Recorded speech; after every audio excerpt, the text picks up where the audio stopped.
አንተ ግን ገድሎ ማልቀሱ እንዴት ቻልክበት? እባክህ 1 ዓመቱን የታሰርኩት በአንተ አሳሳች የምስክርነት ቃል ምክንያት ይሄን ወቅልኝ። አሰላሙ አለይኩም። ወአለይኩም አሰላም። ደህና አደርክ በረካ? ደህና ነኝ አልሐምዱሊላህ። እንዴት አደሩ? ይቅርታ 3 ቀን አቆየሁቦት። ችግር የለውም። የሰው ልጅ አይደለንም እንዴ? ሁሌ ባሰብነው ጊዜ አይሳካልንም። እኔ ምልህ በረካ፣ በሚስትህ ግድያ ዙሪያ የታወቀ ነገር አለ? ምንም አዲስ ነገር የለም። ይገርሞታል፣ እንደዋዛ ከሞተች 4 ዓመት ሞላት። በተመረዘ ምግብ ነው አይደል የገደሏት? አዎ፣ በምትወደው ምግብ መርዘው ገደሏት። ይገርማል።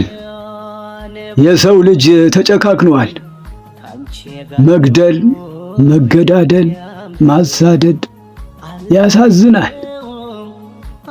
ያሳዝናል። የሰው ልጅ ደም በከንቱ። ደህና ይዋሉ አባባ። ልጆቼ ቁርስ እየጠበቁ ነው።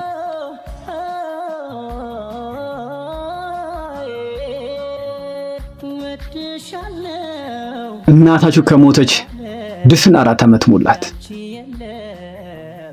ግን እስከ ዛሬ ድረስ ማን መርዞ እንደገደላት ራሱ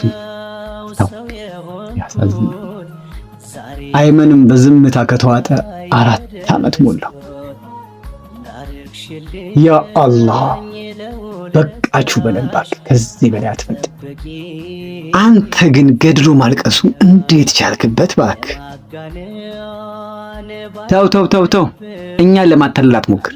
እናታችንን የገደልካት አንተው ራስህ ነህ። ገዳዩ እኔ? አዎ አንተ ነህ የገደልካት።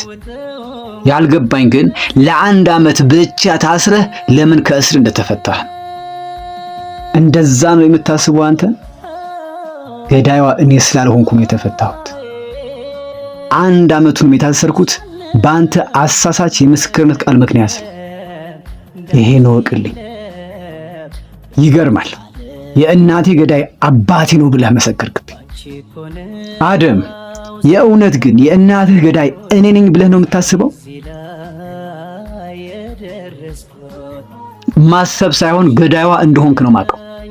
ለዛውም ከእህትህ ጋር በመመሳጠር የእናቴን ሞት አንሷችሁ ወንድሜንም እንዳይናገር ልሳኑን ዘግታችሁ ይሄው አደነዘዛችሁት። ይህንስ አታውቅም? አደም፣ በቃ ይብቃ። ለእኔ ያለህን ጥላቻ አሳየኸኝ። አመሰግናለሁ። እኔና እናትህ የነበረን ፍቅር አታውቅምና ነው።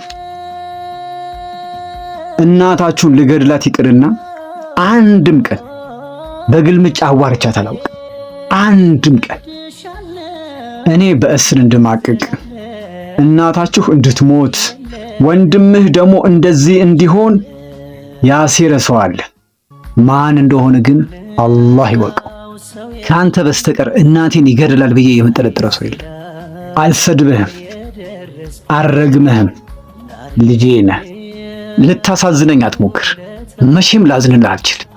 ኢንሻአላህ አንድ ቀን ንጽህናዬን ሳረጋግጥ ግን አባቴ ብለህ እንዳትጠራ። ጨርሻለሁ።